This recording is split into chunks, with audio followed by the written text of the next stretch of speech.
Hujambo na karibu mtazamaji.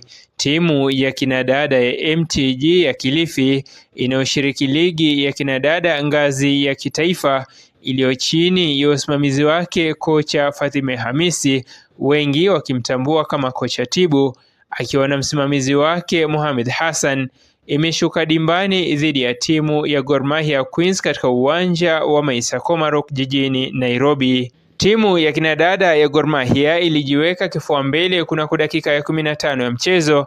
Hata hivyo, mchezo huo haukuweza kutamatika.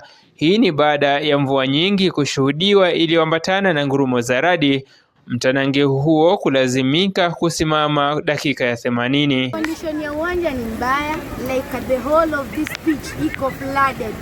Lines hazionekani. Matchcom amekimbia kwa huko juu, anaforce wasichana wacheze. Mchezaji mmoja wa Gor ameanguka kwa post kwa ajili wana force.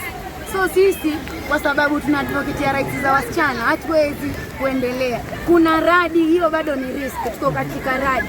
Wana force tucheze. Sasa macho yote yako kwa shirikisho la soka nchini Kenya FKF, wakitarajiwa kutoa hatma ya mchezo huo. Tayari MTG wamefunga virago vyao na kurudi kaunti ya Kilifi. Mimi ni Abdalla Abrari na hii ni Abrar TV.